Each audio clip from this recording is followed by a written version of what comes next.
He's a talentless boy who transfers to a school of elites and ends up living with 3 genius sisters while trying to fulfill his mother's final wish.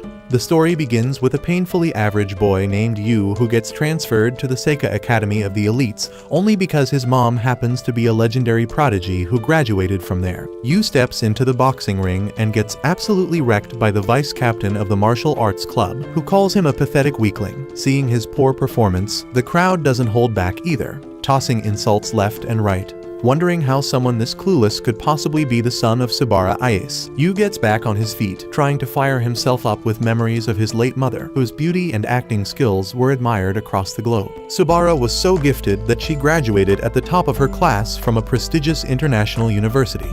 His opponent, in a strange twist of encouragement, tries to stir something inside Yu, claiming that the school's 3 royals are waiting to witness the hidden power within him. But Yu keeps insisting that he's never been into sports or received any kind of training, yet everyone continues to dump their expectations on him. Frustrated, he yells out the obvious truth that he's not his mother and charges straight at the trainer in what looks like a dramatic burst of untapped power. The crowd braces themselves, expecting something huge, only for Yu to land a couple of soft pokes that don't even make the trainer flinch. The trainer dude gets angry and slams our guy straight into the ground, making it painfully clear once again that Yu is nothing more than a disappointment. Everyone who had placed their hopes on him gets smacked in the face with cold, hard reality. But this isn't anything new for Yu. He's been carrying this weight since the moment he showed up in the world. Yu then smirks and throws a jab at the trainer, tossing out some half-cooked line about how the more average someone is, the more they obsess over talent like it's some holy grail. For a second, the trainer catches this strange spark in Yu's eyes, a familiar intensity that mirrors the gaze of a top-tier actress. He realizes that Yu probably failed to walk away with Sabara's skills, but there's no denying he ended up with her looks. Still,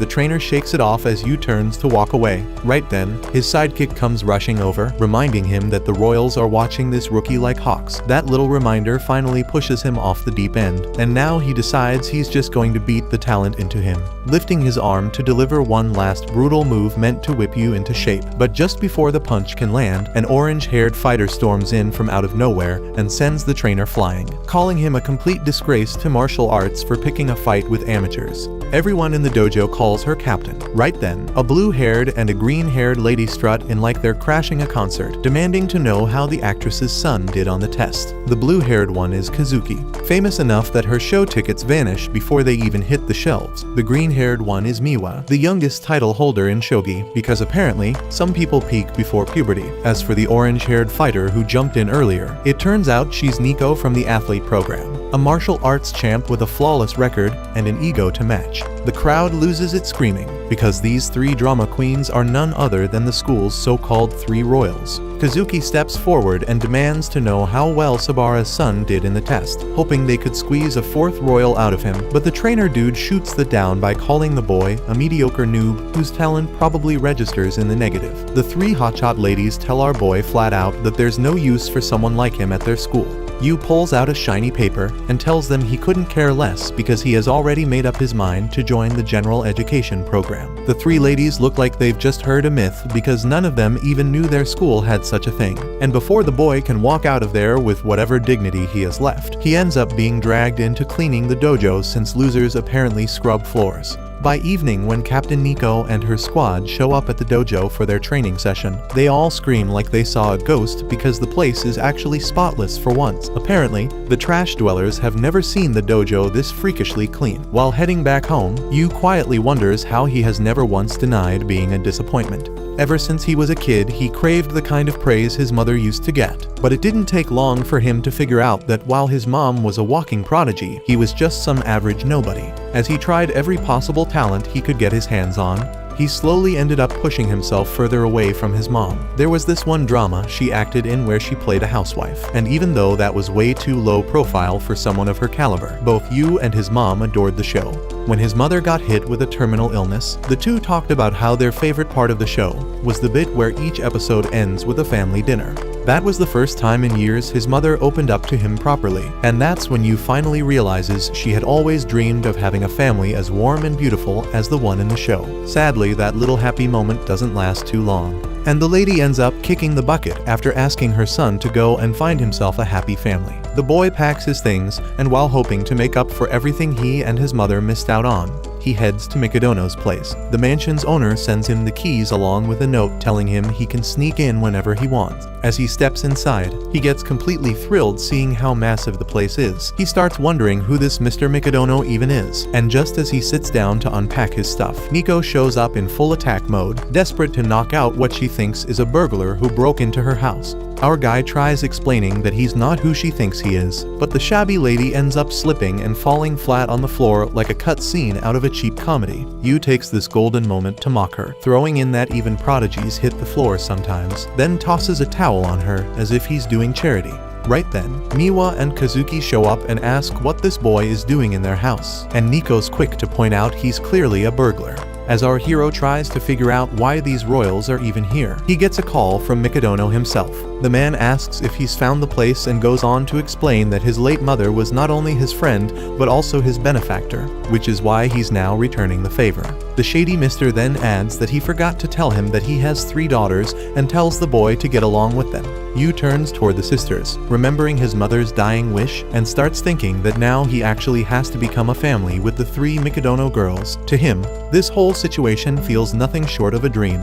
Living with 3 gifted cuties sounds like a blessing from the heavens. The girls, however, don't look too thrilled about the arrangement, but since their dad's the one calling the shots, they have no choice but to play along. Still, the boy manages to pull himself together and properly introduces himself again, hoping to get to know them better. Right then, the boy realizes something terrifying. The entire mansion looks like a pig pen dressed up as a house, covered in mess everywhere. Apparently, Kazuki was in charge of the dishes, but she made some half-baked excuse about not having time. In truth, she did try, but ended up breaking every single dish and gave up in frustration. Meanwhile, Miwa and Nico were supposed to handle the laundry and cleaning, but judging by how they look and move, they seem like the kind of disasters that need cleaning themselves. After getting roasted right where it hurts, the ladies quickly switch gears and start dragging our boy by bringing up how he barely managed a miserable 45 on the aptitude test, though Yu doesn't let that slide and mocks them by correcting it to 42.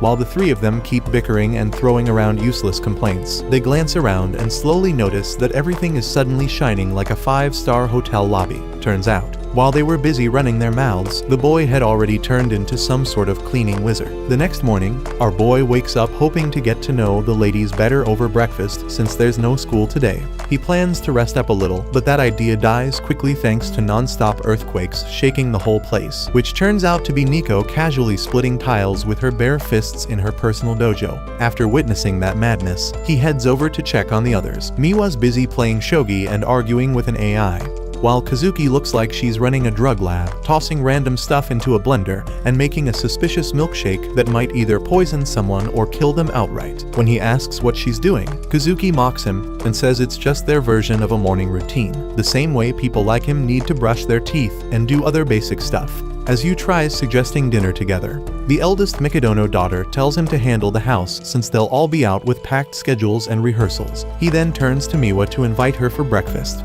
but she's already downing juice, probably fueling her brain with all the sugar it needs. Feeling crushed, the non-prodigy in a house full of geniuses walks to the kitchen, thinking how it's just like it used to be with his mom, who only ever cooked for herself, proving just how self-centered prodigies can get. He wonders how he failed to connect with his own family, yet somehow thought he could pull that off with complete strangers. Just when he sits down to enjoy breakfast, Nico walks in.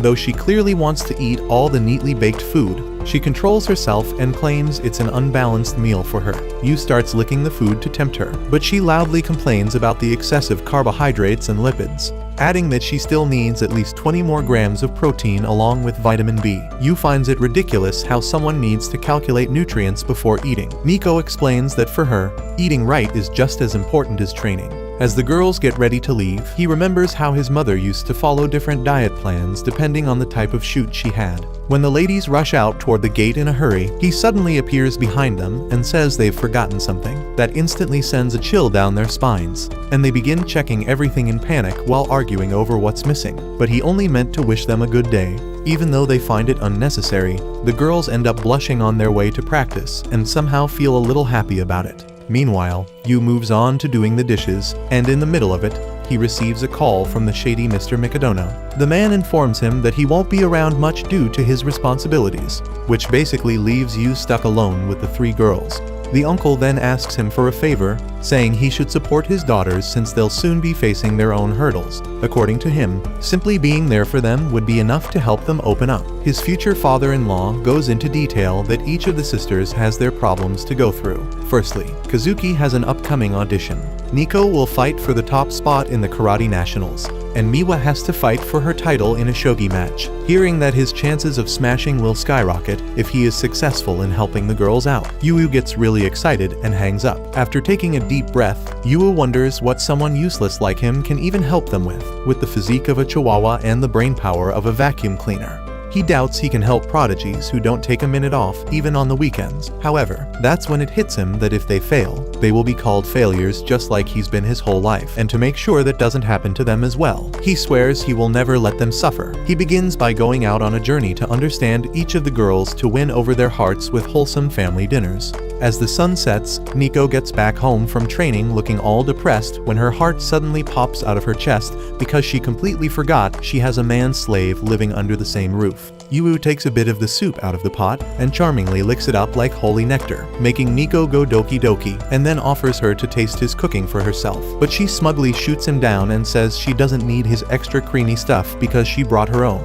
After finishing her bath, she steps out looking like a queen only to find the little guy deep in the zone cooking up something so good even the rock smells it from across the street.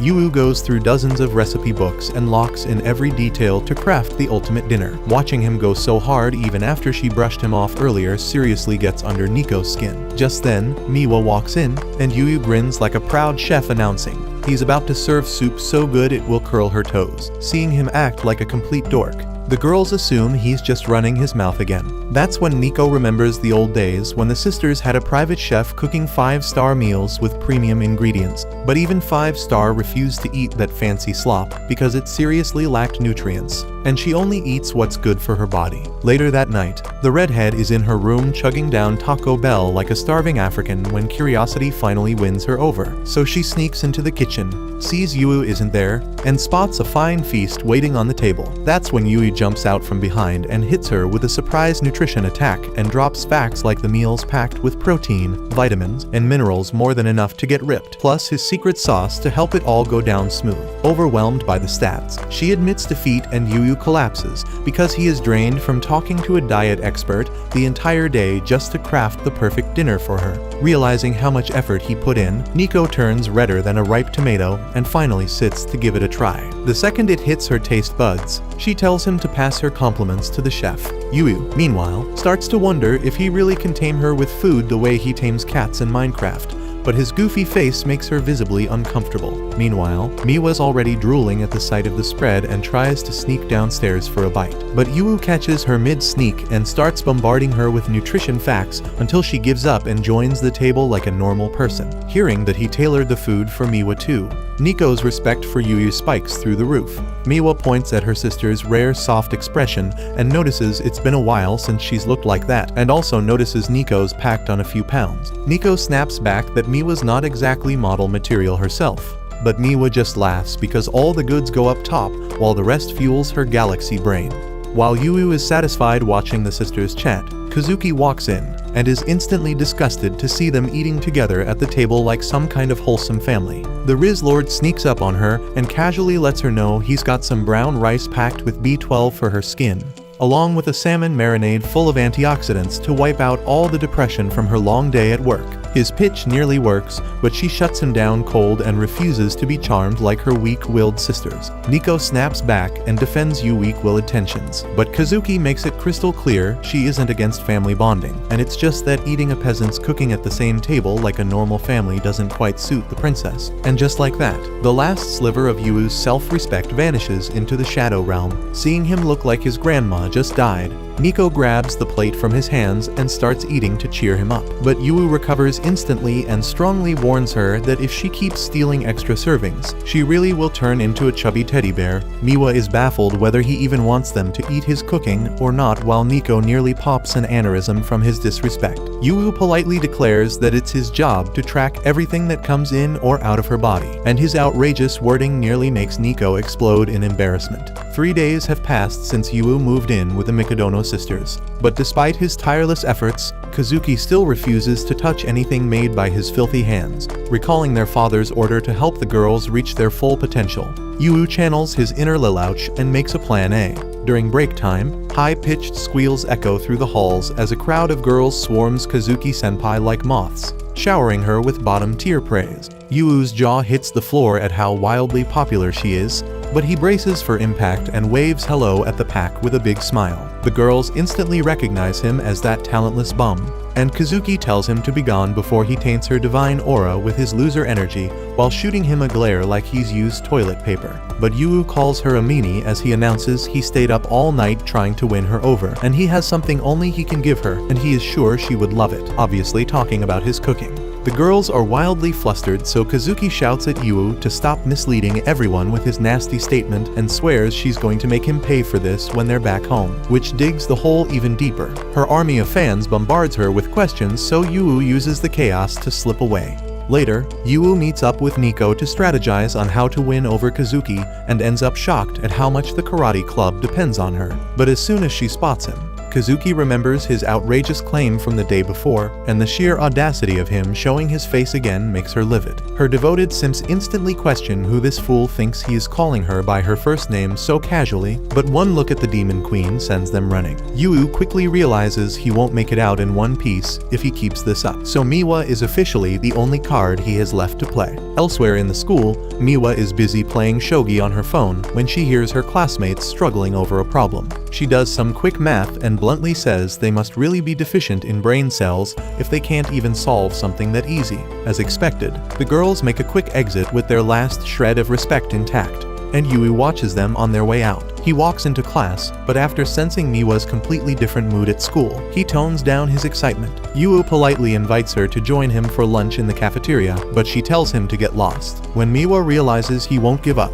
she power walks out of class, and he keeps following her around the school. He stubbornly chases her even after she insists he leave her alone, and before they know it, she's laughing happily as she runs away like it's a game of tag.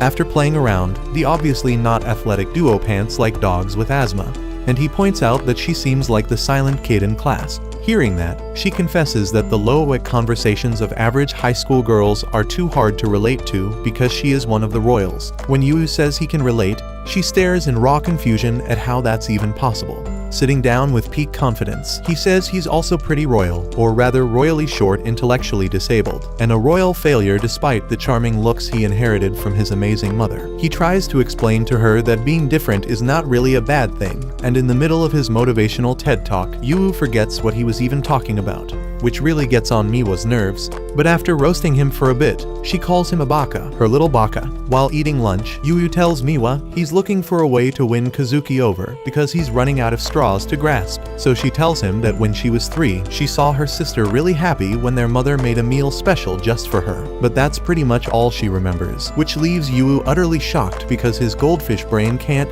even remember what he did 5 minutes ago. But with that one clue, he gets back into the kitchen and starts theorizing what dishes her mom used to make for her. Just then, Kazuki appears from behind, looking like a zombie, and when he asks her a question, she falls with a heavy thud because she has a really bad fever. Later in her room, the princess argues it really wasn't a big deal, and that she was just tired. But Miwa gets third-degree burns just touching her forehead, and Nico tries to slap a cooling pad on her while the stubborn sister fights back. That's when Jinwoo shows up with a bowl of porridge, which makes her so angry she throws all of them out before crying alone in bed over her frail body. Jinwoo realizes she knows how easily she gets sick and still continues her rehearsals without fail. He leaves the porridge at her door, but after the second time she sends it back, he barges into the ungrateful gremlin's room and gets chewed out by her. But on her way to kick him out, her knees give out and she falls in slow motion while he just stands there ready to become her human cushion. She then asks him why he won't leave her alone, and Jinwoo fires back that he wants her to get well soon so she doesn't miss rehearsals, and even offers to give her private classes. Kazuki seriously doubts his skills, but he brags that he debuted when he was 2 and asserts dominance as her senpai with 4 years of seniority. After going over the script, he takes the role of the princess while Kazuki plays the prince. Although the moment the first line more stiff than morning wood leaves his mouth, she slams the door in his face. Our boy tells her he was just warming up before he admits that his mom got him countless auditions and he failed every single one. That makes her really angry, and she tells the Nepo baby he'll never understand what hard work feels like. But he returns the next day after rereading the script, only to get rejected again. On the third day, he comes back after practicing 10 times, but his horrendous acting makes her ears bleed. The day after, she angrily tells him to stop nagging, so he admits defeat, while she remembers the high expectations of her acting team to carry the film with her flawless performance. Kazuki decides to get out of bed instead of wasting time, but when she sees Jinwoo practicing in the living room, it's a real shocker how much he still sucks even after all that effort, and that makes her smile. The next morning, she gets to hear his NPC tier acting again, but this time she decides to play along. In that genuine moment, Jinwoo delivers some brilliant acting that shocks them both. He tears up over finally making his mommy proud after 14 years of failing, and Kazuki is refreshed to see the goofball getting so happy over a single line. That makes her so happy she tells him she'll let a peasant like him serve her a meal, but on one condition. Jinwoo asks what it is, but she acts super shy like she's about to show him her browser history in incognito mode, and then suddenly blurts out a list of things she doesn't want to eat, which makes Jinwoo realize she's too embarrassed to admit she's a picky eater. The following day, Miwa and Nico have seizures in sync as they watch Kazuki calmly eat Yuo's cooking with satisfaction and think the end times are coming. Jinwoo compliments her for finishing her soup like a good girl, but she says she'll eat anything if it doesn't have carrots. That's when he whispers he put shredded carrots in it the whole time and leaves her quivering. Taking a seat, he finally breathes a sigh of relief after finally succeeding in hooking the sisters on what he cooks. However, he is hit with a big surprise the next day that they won't be needing him to cook for them, because the girls will be out most of the day practicing for their big day. So he awkwardly wishes them a good day while feeling like a housewife who just got divorced. Still, that's nothing new for him, since his mother was also out for months at a time, though that's exactly why they didn't get to become close like they wished. Once again, he gets hit with a vibe check that the distance between geniuses like them and no lives like him is too big, and even though their father asked him to support them, he's lost on what to do. Staring out the window, he recalls a memory of a little note his mom wrote in the hospital, saying she wishes for him to have a happy family, and that's when he realizes he doesn't even know what a happy family is. Suddenly, he remembers the show in which his mom starred as the loving mother of a family show with zero drama and pure wholesome family-friendly goodness. He binges through 6 volumes in one sitting, and the part comes where his mom plays the happiest part of her life, her wedding, but it hits him that all of this is scripted, and the real family he's stuck with is the complete opposite of what she wished for him. Just then, the Mikadono sisters are back home and roast Miwa for being a slob because she acts so worn out it's like she's back from a shift in the coal mines. They find Jinwoo wiping his tears while watching some movies and wonder just what got him so emotional. Miwa thinks it's just another family show, but the moment Kazuki sees his mom on TV, she realizes he is still a child who really misses his mother, even though Jinwoo was just vibing. With a serious look on her face, she assures him he doesn't have to work so hard and be an at-home dad to make it feel like they're a family, and Miwa backs her up. Nico chimes in that he's welcome to be a freeloader because they didn't really expect much from him from the start, but that makes him so angry. Jinwoo confesses that the reason he works so hard is because he didn't try to bond with his mom, thinking she was too different from him, and that was a mistake he regretted later on. So he wants to connect heart to heart and refuses to miss the chance at enjoying a happy family life with them as well. All 3 sisters are creeped out the moment they hear him say happy family, and Nico mumbles to herself that happy families are a fantasy that only exists on TV. But Sundir still humors him and asks how they can be family. All the while the protagonist on TV proposes to the heroine and kisses her, making the audience squeal. After watching that, Jinwoo feels the Mikadono sisters pierce his soul with their stare before going full panic over the little man's crazy plan. Kazuki is in denial. She actually fantasized about getting married for a sec, while Nico tries to convince herself she'd rather train than marry a failure, and Miwa thinks she got brainwashed by the stupid love scene. Right then, Jinwoo declares that he's already made his choice and says Nico's name. Leaving her frozen in place, he hypes it up and states they have to know each other's birthdays. The 3 sisters short circuit as he explains Nico's in the same grade, so as family he should know whether she's his little sister or an Ara 1 San. That baffles the girls again, and they tell the freeloading peasant to stay in the trash where he belongs. Later in the bath, Nico is still flustered during her bath when she hears his low testosterone scream echoing from the kitchen. She rushes out thinking someone broke in, only to find him devastated because there's no bread left for sandwiches. Nico snaps at him to stop crying over things as tiny as him, but when she realizes she's basically naked, she flies off in embarrassment and bumps right into Miwa. Her intellectual sister immediately notices she's a bit too red for someone who just got out of the bath. Miwa begins analyzing every possible scenario that could have made her this flustered when Yu shows up with a bundle of towels. Her hormones go haywire the second his hand touches hers, so she drops the towels and starts bullying him, which makes Yu think he's being punished for freeloading. Seeing Miwa having a hormonal meltdown just like her, Nico asks if she also has a crush on the little rascal. But Miwa immediately locks onto the also and starts chewing her out on confessing by accident, while Yu silently folds towels in the war zone, watching the two sisters make a ruckus. Kazuki sighs and tells her little sisters to act their darn age. Yu asks for her help putting a pot away on the top shelf, and the charming princess asks if he needs anything else after she's done. When Yu thanks her with a charming smile, she acts cool as it obviously didn't make her melt, until her sisters catch it and call her out, triggering a heated threesome over who's the biggest idiot in love.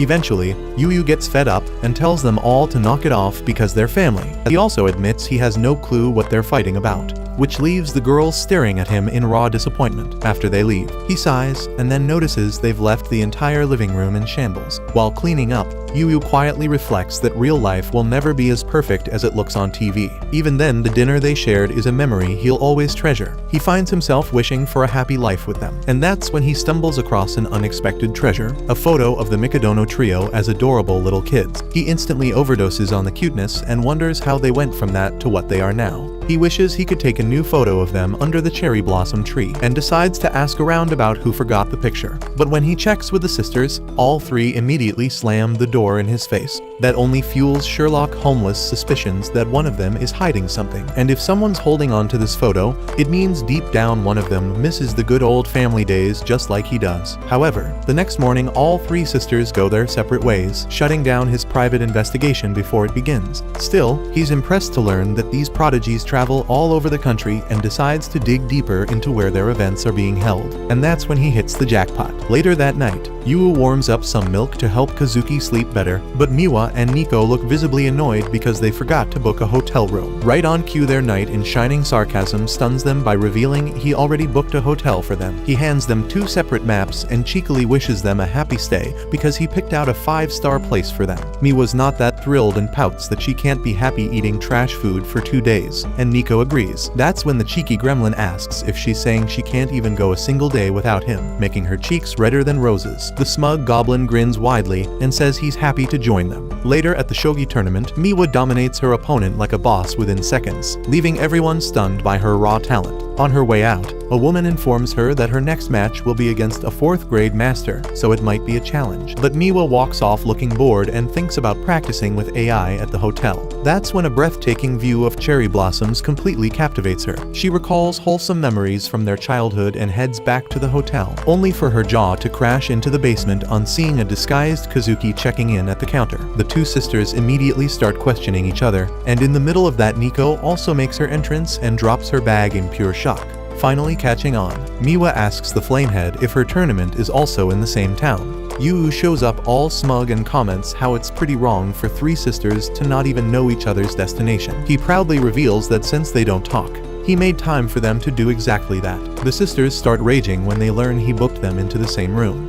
But Yu just pretends he's done them a huge favor by giving them a chance for a classic girl talk all night. Putting that aside, they ask what he's doing here, and Yu declares himself their official guide for the festival, while secretly scheming to take a family photo whether they like it or not. However, the sisters gang up on his dumb idea, so he tries to convince them there's a famous shrine they can visit to pray for luck. Nico shoots him down, saying she's not a failure like him who needs luck. But Yu argues that even top prodigies from Hollywood go there because faith unlocks a whole new level of confidence. Plus, it's a great way to blow off steam from their depressing routines. He finally wins them over by mentioning the the fresh seafood since it's an oceanside town. And that leaves the girls, especially Kazuki, with no choice. She says it's all for her Insta page and suggests they go shopping for some tasteful drip. With that, they head to a kimono store Yu looked up beforehand, and the shopkeeper ladies are dazzled by the three legends suddenly appearing. They get excited and choose a mature-style kimono for Kazuki to match her grace, while Miwa picks a kitty-themed one to suit her playful personality. But when Yu turns to find Nico, she's still sitting there looking annoyed. So he asks if she doesn't like kimonos. He points out that there are tons of styles, but she grumbles that she wouldn't look good in one anyway. The shop lady then brings her a sharp design to match her handsome personality. But Nico flashes back to when she once wanted a girly dress, and their father never let her buy anything feminine. She snaps at the shop lady, but right then Yu shows up with a kimono that radiates peak femininity, and says he thinks it's perfect for her because she's the cutest girl he knows. Nico gets hit right in the feelings, and when he asks her to choose between the two styles, she takes both into the changing room, and the moment she comes out with her hair tied, all three of them are completely blown away by her enchanting beauty. Afterwards, the not-so-typical family heads out to enjoy the festival. Miwa mentions that she's starting to feel hungry, prompting Yu to remind her to stay close and not wander off too far. Just then, the crowd recognizes Kazuki, and in no time, a swarm of people rushes toward her like a pack of fans desperate for an autograph. Yu had hoped the sisters would grow closer through this outing, but from the way things are unfolding, Kazuki seems to have switched into work mode. While she watches her sisters enjoy their food, Kazuki briefly feels a tinge of nostalgia, but brushes it off. At the same time, a girl nearby, who clearly has no interest in Kazuki, urges her friend to hurry up and follow her. However, as she turns away, her sandal breaks and she starts falling forward. Before she hits the ground, Kazuki catches her and ends up impressing even the ones who weren't her fans. Carrying the girl in a princess lift, she helps her find a place to sit down. Meanwhile, Yu is having a hard time trying to keep track of Kazuki in such a chaotic crowd. After Kazuki escorts the girl to safety and starts wandering around with a trail of fangirls behind her, she suddenly gets shoved straight into the bushes by someone she instantly suspects to be a kidnapper. Turns out, the so-called kidnapper is none other than our boy. The blue head gets ready to raise hell, already puffing up with rage, demanding an explanation for whatever that was supposed to be, but before she can start ranting, he calmly shuts her up and tells her to just dig into the food he brought so she can actually enjoy the festival. She argues, of course, and turns her face away like a sulking cat, insisting he can't always bribe her with food. But our guy isn't backing down and points out that he saw she hurt her foot. Without wasting time, he checks it and finds out it's actually a pretty bad injury. While carefully wrapping it up, he drops a few wise words about how she doesn't need to fit into anyone's expectations and should just be whoever the hell she wants to be. The redhead finishes bandaging her foot with that calm, no-nonsense touch, while she sits there silently blushing like a confused middle schooler. Meanwhile, Nico and Miwa are trying their best to enjoy the day, but it turns out the orange head is hilariously hopeless at festival games. Her face turns redder than a boiled tomato as she keeps failing to catch even a single salmon, flailing around like she's fishing with her eyes closed. Just then, both of them freeze when they spot their elder sister walking over to join them, and right beside her is Yu, who's somehow convinced her to wear a sus mask to help her go incognito. Yu then suggests a match, teaming up with Kazuki, while the other side gets stuck with Nico and Miwa. Nico immediately takes a jab at her sister, saying she should wear that creepy smiley mask all the time since her usual face looks like she's ready to kill someone. Kazuki smiles under the mask, and the match kicks off. Yu ends up snapping his fish-catching paddle first, followed by Miwa, who instantly cries foul play and accuses her sister of cheating since she hasn't even chipped hers yet. Things spiral fast, and the challenge turns into a full-on sibling brawl. Yu backs off, figuring this might be a rare bonding moment in disguise, and dashes off to check out some grand competition happening nearby. Apparently, the task is to hop across lotus-shaped platforms and make it all the way to the Torii Gate, which honestly looks like a rigged game for superhumans. The winner not only gets a ridiculous amount of luck, but also an awkward selfie with the shrine's golden guardian. The hosts are dead serious too, claiming that setting the selfie as your phone wallpaper boosts your luck, and even throwing in a weird guarantee. Yu scrolls through the old festival photo of the sisters and realizes this is the same competition where they once won and got that statue shot. Inspired, he decides to recreate that scene, hoping he can somehow pull off the impossible and make it to the finish line himself. Before Yu can even make up his mind, the crowd's already going wild, with people rushing in to win that cursed selfie with the statue. One after another, They fail miserably as some of the Lotus platforms just dip and sink the moment someone steps on them. Turns out, you've got to find the lucky path of leaves to make it all the way to the gate without ending up soaked, which basically makes this whole thing feel like a live-action version of Fall Guys. People keep leaping and falling, making it slightly easier for the next batch to guess which platforms might actually hold up. The more they fall, the clearer the path becomes, but the hosts just keep grinning like evil game show villains. According to them, this challenge is so ridiculously hard that no one's managed to clear it for the past 10 years, and the last ones to actually make it were none other than the three Prodigy sisters themselves. Just then it becomes Yu's turn to join in, and he goes under almost instantly like the universe had it out for him from the start. Even though the rules clearly allow people to try again, most of them quit after realizing it's probably not worth wasting their time for a glorified photo with a golden toy. But Yu stays stubborn and keeps flinging himself into the water. The poor kid wrecks his face, but there's not a chance he even thinks about backing down, even as night falls and the rain begins to hammer down like some divine sign to quit. Yu still refuses to admit defeat. The hosts eventually try to talk him into giving up, saying it's not really about effort, but just pure dumb luck, and they even offer to let him snap a photo without technically winning. But Yu ends up thinking about how the sisters probably won by moving together like one unit with perfect timing, and that memory convinces him to push through no matter what. He keeps launching himself onto those shaky platforms and somehow manages to reach the gate this time. The hosts applaud and finally invite him to take the selfie, but the redhead bolts off instead, shouting something about needing to go grab some people first. As he runs off to find the Mikadono sisters, an announcement rings out about the festival ending early due to heavy rain. Realizing he's too late, he drops flat on the floor, feeling useless. The voices of the three girls echo in his head, remembering how he had dragged them here in the first place, assuming they must have stormed back to the hotel and that he'd be left behind once again. But as he shuts his eyes and opens them, he finds the three prodigies standing right in front of him with their umbrellas. They ask why he never came back and why he's now drenched and covered in mud. Yu says he figured they would have ditched him, but the girls respond that they aren't that heartless. They ask him to lead the way back to the hotel, calling him their festival conductor, and even let him share their umbrella, explaining how only 3 were left at the stall and they couldn't get a 4th one. Eventually, the 3 sisters end up arguing over who gets to share the umbrella with Oliver. Miwa wins the rock-paper-scissors match and takes the spotlight. After returning and finishing their baths, the girls check on their personal conductor and find him looking like a total mess. They ask if he's planning to skip bathing altogether, and that's when the redhead sheepishly admits he forgot to book a separate room for himself. Now, all the nearby hotels are full, and he has nowhere to stay. Smiling awkwardly, the boy says he'll just crash at a cafe. The sisters stare at him, realizing he's hopeless, and just as he's about to leave, Kazuki stops him and pulls him into their room. They all argue about how it would be a disgrace to their name and profession to let a kitten catch a cold in the rain outside. Nico even points out that since they already live together, handling this once wouldn't be a big deal. The next issue that pops up is that there's no robe for the boy to wear, since the hopeless loser forgot to bring one too.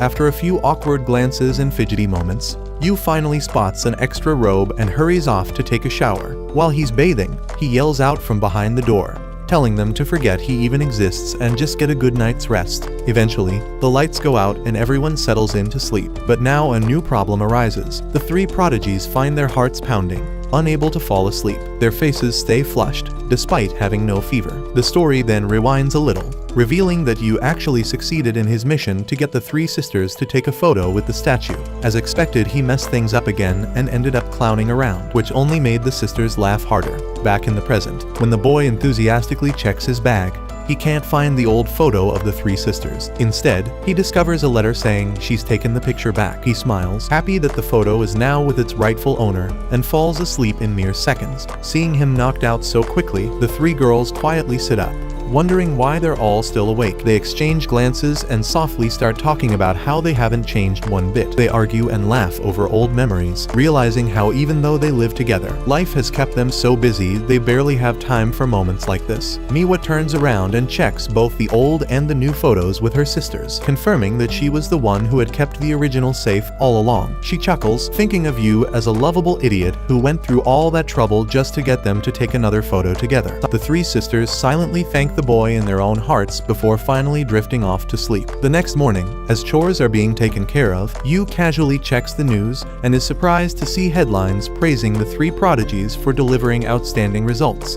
despite having spent the previous night completely goofing around. The next day, while sitting in his class, Yu fantasizes about how he will prepare dinner for the three sisters once he returns home. He spends the entire day shopping for ingredients and then heads over to the Mikadono mansion just as the sun is about to set. When he opens the gate, he finds that the three sisters are already back home earlier than expected. He also notices a pair of shoes that he does not recognize. As he walks in, he sees the three sisters standing politely in front of a man sitting calmly on the sofa. The moment feels a bit intense as Yu wonders who the person is, but the moment he hears his voice, he immediately realizes it belongs to Mr. Mikadono and quickly greets him, introducing himself properly. Mr. Mikadono expresses his condolences for what happened to Yu's mother, but assures him there is no need to worry because as long as he is around, her talents will always live on. Yu finds these expectations too overwhelming for someone like him, and then looks at the Mikadono sisters as he wonders why they all seem so serious. Mr. Mikadono then shifts the conversation and coldly asks Kazuki for her performance report. She quickly explains that her routine is jam-packed and she has an interview scheduled for tomorrow. When he turns to Nico, she confidently mentions winning championships as usual and assures him she will not slow down. Lastly, it is Miwa's turn, and she also gives a perfect report. As Yu is about to say something, Mikadono stands up and interrupts, saying the performance reports have been discussed, and he will now take his leave. Yu stops him and asks if he would be interested in joining them for dinner, since he had planned to cook for them. Without replying, Mikadono walks over to a mask lying nearby. Yu explains that they went to a festival over the weekend. Mikadono becomes serious and asks whose idea it was. The boy excitedly tells him how he took them there, and the sisters all ended up in the same place, and that it was the same festival they once visited as children. Mikadono lifts the mask near his face, then scolds Yu for interfering with his daughter's success. Yu talks about the good luck they received from the visit, but Mikadono dismisses it, saying he believes only in hard work and not in luck. He walks up to Yu and harshly reminds him how useless and miserable he is despite being the son of a talented actress. He breaks the mask in half and calls Yu an average nobody, claiming that talentless people have no place in his home. As he continues to insult him and grabs him tightly by the shoulder, the sisters finally stand up for Yu. They argue with their father, explaining that while Yu may not have major achievements, he handles everything in the house from cleaning to cooking, so they can focus on their careers. Kazuki firmly adds that they are able to perfect their talents only because he supports them behind the scenes. When Mikadono questions why they are defending someone so average and if they truly need him, the sisters blush and give clumsy excuses. Still, they keep arguing that they get along well with Yu and have formed a strong bond with him. However, their father stays firm and tells them that there is no space in the Mikadono family for socializing. He reminds them they are not children anymore and forbids them from attending any more festivals. He tells them to focus on improving their results and then leaves. Yu quietly asks if they will join him for dinner, but Nico turns around and gently apologizes, saying they no longer have time to enjoy his delicious food. A week passes, and everything seems to go back to the way it was before Yu started living at the mansion. But after meeting their father, Yu finally understands why these girls work so hard to perfect their talents, and it is all because of their strict upbringing. He remembers how the sisters finally started getting along with each other. That night, everyone at the club is returning home, except for Nico, who stays late to practice like she used to. It turns out she had been coming home early just for dinner, but now she is back to her usual schedule, as she takes a break to eat. The food tastes bland after getting used to Yu's cooking. Kazuki feels the same as she looks at her healthy smoothie, packed with nutrients, but she cannot bring herself to drink it anymore. Even Miwa seems off as her usual snacks do not feel as exciting. All three girls find themselves stuck, wondering why they can no longer go back to their old routine. Meanwhile, even Yu feels down and wishes things could go back to how they used to be. He remembers the warm family from the TV show his mother acted in and decides he wants to create something just like that. This thought gives him a new sense of motivation. The next morning, as the three sisters step out of the house, Nico realizes that Yu didn't greet them with his usual cheerful voice, and that makes her feel sad. Later at school, when lunchtime arrives, Nico opens her bag to grab a protein bar, but instead finds a packed lunch. Her face turns as red as a tomato, and the same happens with the other two sisters, each finding a neatly packed meal. when Nico's crewmates ask if she is not going to eat it and suggest they could have it. She firmly refuses and says she will eat every bite herself. Meanwhile, Yu is asleep on his notebook, completely exhausted after waking up at 4 in the morning to prepare their meals. Later, when he finds their lunch boxes completely empty, he smiles to himself, knowing they enjoyed the food. That evening, the three sisters call Yu over and seriously tell him that they want to form a co-stewardship with him. Confused, Yu wonders why they are suddenly talking about ships, but the sisters do not look in the mood to be joking, as they remind him that their father warned he would throw Yu out unless he proved himself. So they propose that if he supports them in the coming challenges, they are willing to accept him as one of their own. They explain what lies ahead for each of them and say they need his help to face it all. Excited by the idea, Yu promises he will make lunch for them every day because they are a family. But the sisters correct him and explain clearly that he is only a supporter. The next day, just as the Mikadono sisters are about to leave for the day, Yu hands them their packed lunches. Kazuki informs him that they will be returning home around 7 in the evening, so he can get dinner ready for them as well. He sends them off with his usual warm wish, and for some reason, that simple gesture makes all three of them blush like hot tomatoes, almost as if everything feels just right in that moment. Later during practice, Kazuki wears a wig and awkwardly tries working on her feminine side. But just then, two women suddenly appear and end up scaring the life out of her. While Nico is in the middle of practice, her phone rings and she quickly answers, only to hear that her trainer has just returned from an overseas tour and wants to meet her. At the same time, little Miwa is deep in her own training session, but ends up being knocked down by her trainer. Her trainer calmly reminds her that the time is coming when she'll have to finally choose which path she truly wants to follow. By the time the Mikadono sisters return home later that evening, each of them has a lot running through her mind. But as soon as they enter the house, they find Yu clumsily running on top of a flour bag, and when they ask what he is doing, he tells them with confidence that he plans to add udon to the recipe and wants to use whole wheat flour this time to help lower the carb content in their diet. Just as he's explaining everything, he suddenly slips and falls hard, hurting himself in the process, which makes the girls laugh a little before walking off, mentioning that they'll still be joining him for dinner. Later that night at the table, the sisters remark that the food tastes a bit average today, which leads them to recall how their father used to hate anything that felt mediocre. Yet in that quiet moment, each of them finds a kind of comfort in this mediocrity. Later, while Yu is doing the dishes, Kazuki walks in and offers to help, saying she's trying to work on her feminine side. Yu points out that doing the dishes doesn't really have anything to do with being feminine, but she insists and joins in anyway. When Yu brings up the audition, Kazuki suddenly panics a little, admitting that it's her first time playing a feminine role, and that's probably why she's so nervous. Just then, she notices bandages on Yu's hand and asks what happened. Yu explains that he's not very good at cooking and ends up burning himself pretty often. The two continue chatting casually for a bit until Yu suddenly slips and ends up with a nosebleed. Kazuki quickly rushes to help but ends up slipping too, landing right above him in what almost looks like a kiss.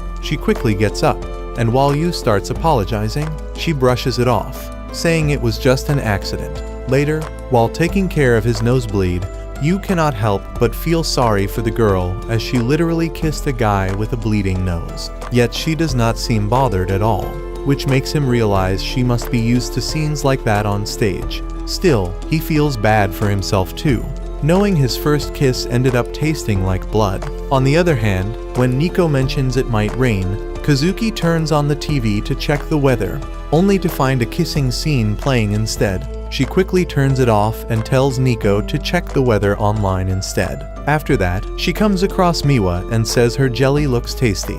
Miwa proudly says it was made just for her by the new kid, adding that it feels like nibbling on a pair of soft lips. The mention of lips throws Kazuki off again, and she slams her coffee on the table before storming off to her room and shutting the door behind her. As she touches her lips, still flustered, the boy suddenly walks in without knocking, which immediately triggers her anger. Yu calmly explains that he only came to clear the air, adding that he is pretty sure she would not want one of her kisses wasted on someone like him. He suggests they both pretend it never happened. As he walks out, Kazuki bursts with frustration, calling him a jerk for saying something like that. Later during her practice, she starts thinking Yu might have been right, and forgetting what happened might really be the best thing for now since she needs to stay focused on her upcoming audition. She tries rehearsing her feminine role, but keeps failing since everything she has done until now has been more like a prince than a girl. During another session, while once again acting in a prince role, she looks closely at the girl she is performing with and suddenly realizes what she had been missing in her earlier performance. Just when the scene leads into a kiss, her mind flashes back to her earlier accident, and she jumps back, completely embarrassed. Her director immediately stops her and asks what is going on, reminding her that whatever happens in her personal life will eventually affect her performance on stage. Later that night, Kazuki walks up to Yu and tells him that her practice has gotten tougher lately, so she needs him to make her some stamina-boosting meals. As Yu gets up and closes the curtains, she suddenly asks if he is free this Sunday. After he confirms, she steps a little closer, and in an awkward moment, she looks him in the eye and confidently tells him that she wants him to go on a date with her this Sunday. But that's where this video ends. Remember to like and subscribe to the channel. Thanks for watching, and I'll see you next time.